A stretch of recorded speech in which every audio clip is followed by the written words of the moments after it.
Hey there guys, this is Slamzeron, aka YouTube's Tosca, and this is the 11th episode of the Wheneverly Update. That was a mouthful. I figured I should do another update, since I hadn't done a video in a while, so here we go.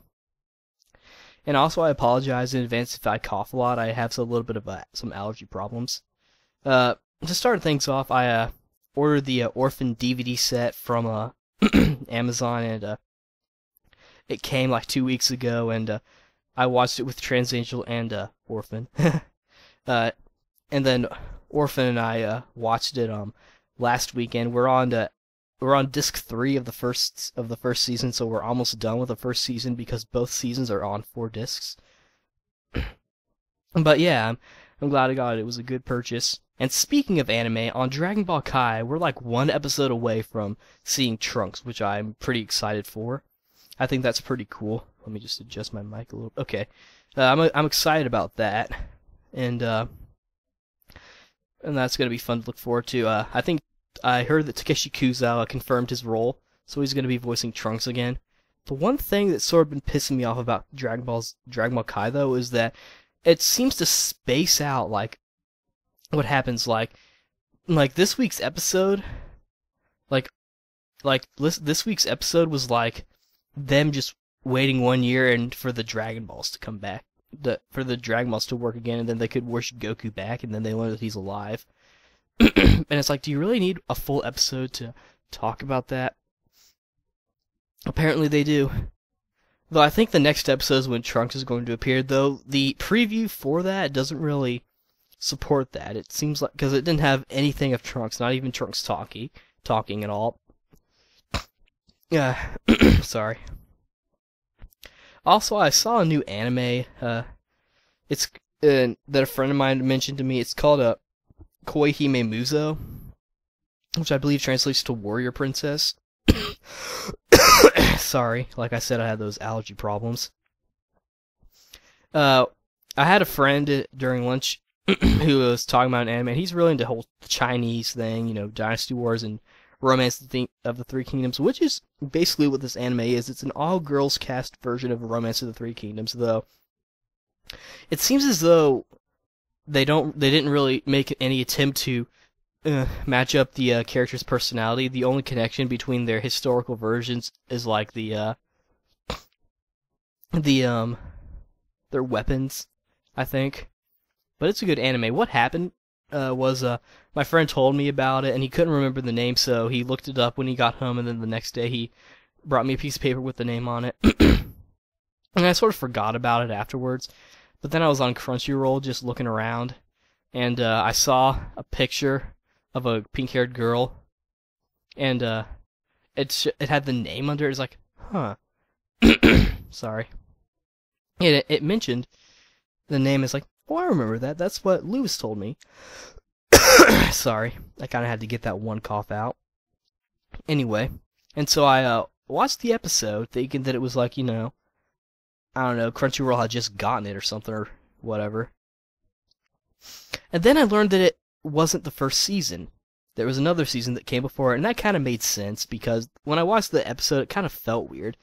Like, it felt like there was some stuff that had needed to be established before, and this episode had everything established by then.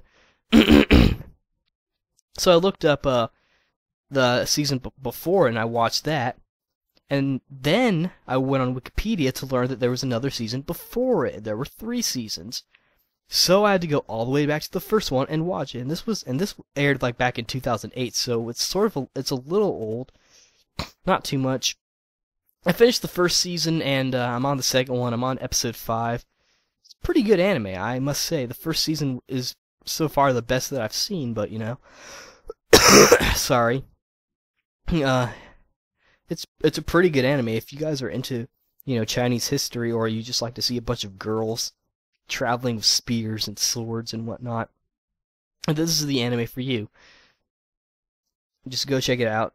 I think each season is supposed to be 12 episodes each. I know the first 2 are. I'm not sure about the third one. I think it's still going on, actually.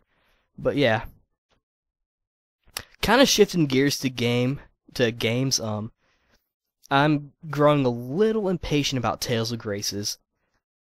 I'm waiting until E3, and if anything hasn't been announced until then, I'm just gonna go ahead and import the game. I've got Gecko OS on my Wii, so I can play it, and if all else fails, I'll just emulate it. Which is a little hard though, because my computer can't really read Wii games, so that kind of sucks.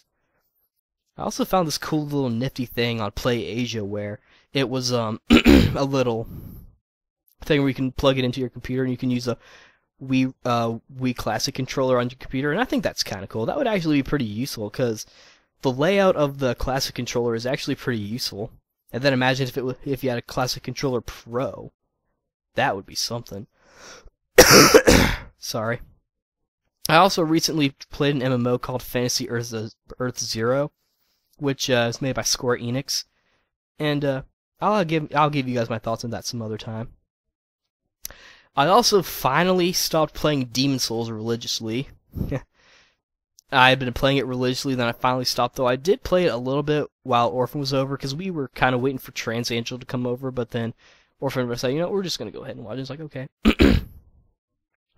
And so, stopped playing Demon Souls. I made a lot of progress with my character. For one thing, I learned a new way to soul farm, and it's a pretty good strategy, and I started doing it one way, but then I found another way which worked out even better because it took me right to the source of the whole thing. And in case you're wondering, it's the whole thing where you kill the Grim Reaper in the Shrine of Storms, and he summons those little white people or whatever, white people.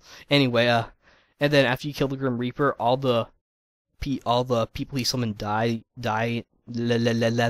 All the people he summoned dies, and then like I don't even know. I don't care. Grammar poop, whatever.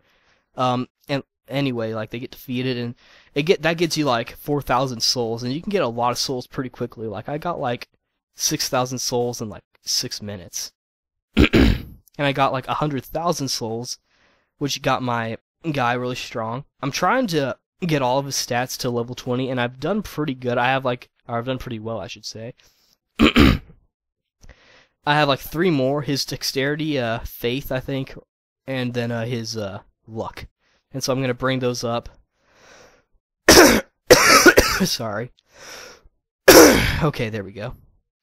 I've been coughing a lot. Anyway, and so I did that. Got some pretty cool equipment. Played the game a lot co-op, so I beat a lot of bosses.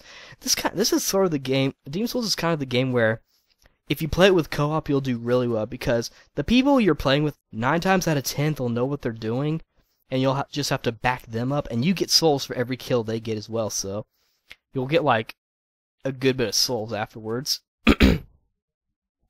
And you can just, and since they're sort of the ones who kind of know what they're doing, you can just back them up if something happens, especially if a Black Phantom comes in. And that's pretty useful. And it's even more fun when the slain player summons another Blue Phantom. That's what they're called, Blue Phantoms, the people who you can play with. I'm sorry. And, that's pretty fun. And, it's even more fun when you're alive and you have people you summon, because they, 9 times out of 10, know what they're doing. And most of the time I just sort of back everybody up, just in case. And so, yeah. And so with that said, if you want to play online with me, just, let me know, and I'll give you my PSN ID, and we can hook up on Demon Souls and go soul hunting. And I'm not really big on PvP. I don't even have a redstone yet either. So, yeah. Also, I finally killed the Red Izonite, and that took a while. I learned that he was weak to fire, though if you try to hit him with a fire magic spell, 9 times out of 10 he'll guard against it unless you hit him from like behind or something. And then I used the whole trick where like you lead him down to the lower place, where it's like, how like he's in that whole separate area to the right, where you go all the way to the left, you go down, and you have like a long staircase, which if you fall you could probably die.